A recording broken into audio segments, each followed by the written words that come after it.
Long ago, there lived a smart young lad named Jim Hawkins, whose parents owned the Admiral Bamboo Inn beside the sea. One day, a sailor named Billy Bones came to stay in their inn. He was tall, huge, and had a big scar across one of his cheeks. He resembled a pirate. He spoke in a loud and harsh voice and carried a heavy iron chest with him. Young Jim was curious to know what was inside that chest. All day long, Billy kept looking at the ships through the window of the inn. Every night he would get drunk and start a quarrel with other customers. No one dared talk to him because he was just so mean and nasty, and he would beat them if anyone came near his table. Young Jim was impressed with Billy's strength.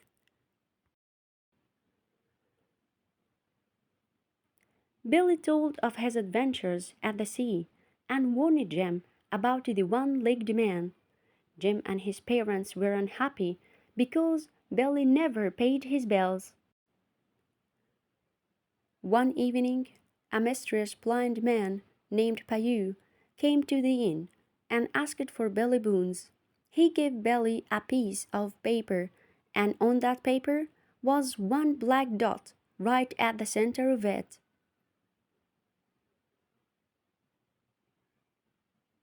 One glance at the paper, and Billy was on the floor. He had dropped dead. Jim hurried to see what had happened, but it was too late. Jim and his mother found the treasure chest under Billy's bed. They opened it, and to their surprise, they found bags and bags of gold coins. They decided to use the gold for the bills which Billy had not paid, and they also found a strange roll of paper. Suddenly, they heard gunshots outside. Three policemen were standing nearby and had also heard the gunshots. They rushed there and found two gangs of pirates fighting among themselves. Seeing the policemen, the pirates ran away. Jim immediately understood that the pirates must have come to get Billy's chest. Jim asked the policeman if he could meet the squire.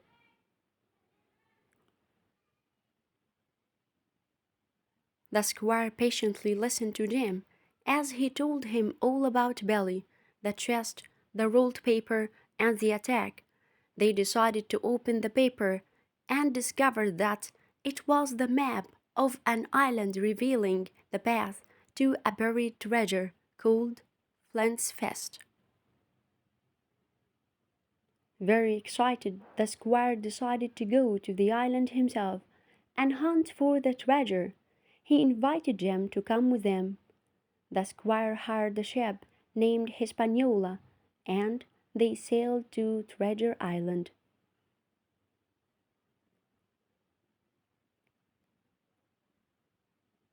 On the first day of their journey, Jim met a cock, John Silver, who had only one leg.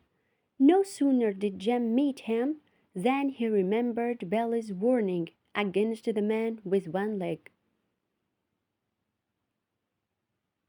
He became very suspicious and stayed away from John Silver, but Jim's fear disappeared once he talked with John Silver. He was a nice, jolly man.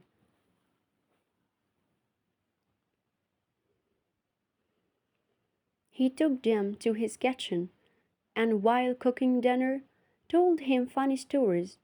Jim liked him very much.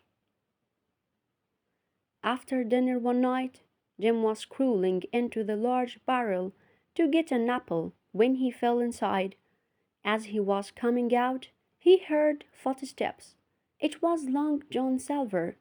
He and his men were plotting to hijack the ship.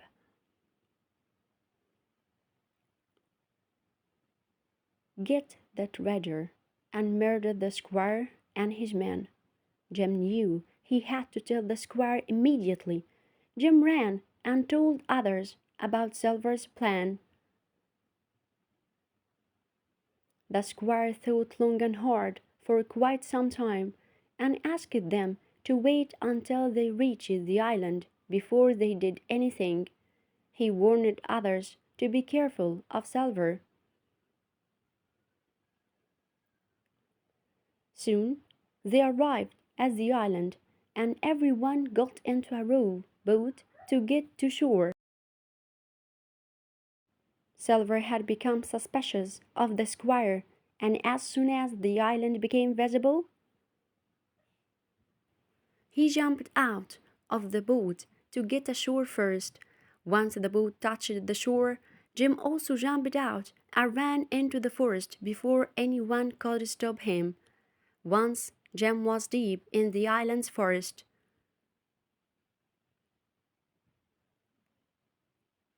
He met a strange, beggarly-looking man named Ben Gunn. He was another pirate from Flint's gang who was marooned on the island 3 years ago. Jim told him about the treasure. Ben agreed to help Jim. Suddenly, they heard gunshots. They hid behind the bushes, and they saw the squire and Silver fighting with each other.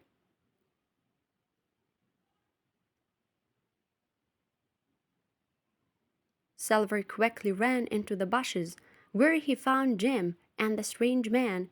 He asked them to accompany him in the search for the treasure. Jim reluctantly agreed. He had no other choice. As they walked, they came across a skeleton and a big hole in the ground. Everyone thought that they found the treasure and started to dig at once.